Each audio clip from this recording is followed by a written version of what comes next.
हा मेकलसूत नावाचा पर्वत आहे.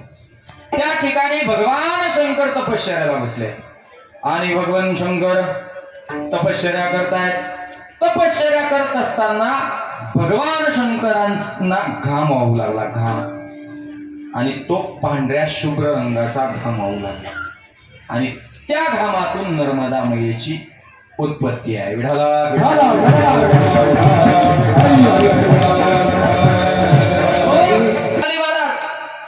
आणि साक्षात नर्मदा मैया बाल स्वरूपात प्रकट झाली आणि समोर भगवान शंकरांच्या समोर येऊन बसली. जसं भगवान शंकर भजन करतात ना, तसंच नर्मदा मैया सुद्धा भजन करू लागली. भजन करत असताना भगवान शंकराला असं वाटलं, कोण कोण भजन करतंय.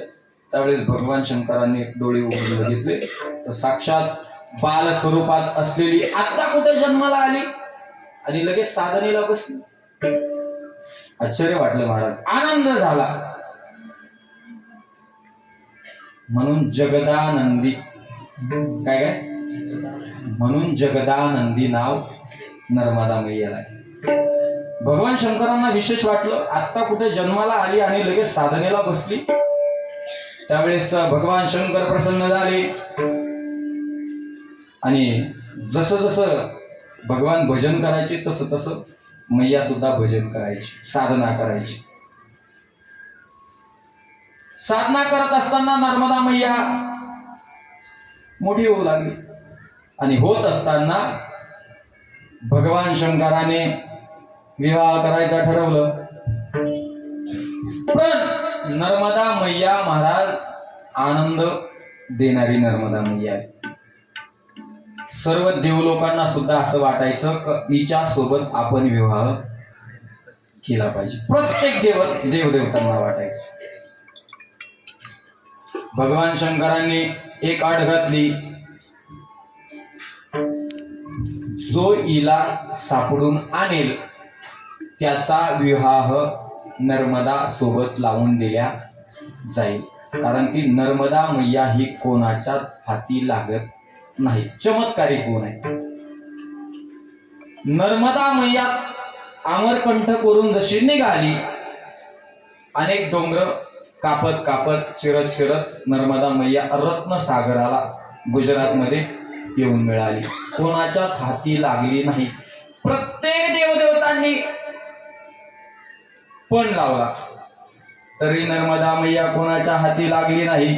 म्हणून प्रत्येक देवदेवतांनी नर्मदा मैयेच्या काठावरती तपश्चर्या केली. आजही तुम्ही 68,000 कोटी तीर्थक्षेत्र आहेत.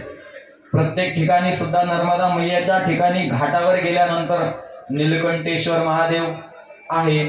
हे पांडवांनी स्थापित केलेले हे शिवलिंग आहे. अशी नर्मदा मैया आहे महाराज. अनेक चमत्कारी गुण आहे. खूप आनंदही परिक्रमेत जा. माझी तर हात जोडून सर्वांना विनंती असेल, जीवनात आल्यानंतर एकदा परिक्रमा करा. मी तर नर्मदा मैयेकडे असंच मागणं दररोज मागतो.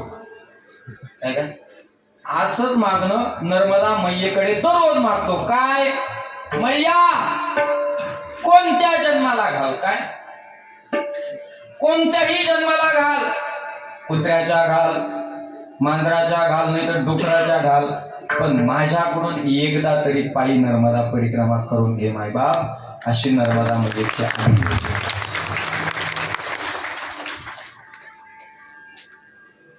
अण्णा. परिक्रमेला ज्यावेळेस निघून गेलो ना, आता महाराज लोकांची कीर्तन म्हणजे मेजवानी असते. ज्यावेळेस परिक्रमेला गेलो, परिक्रमेला गेल्या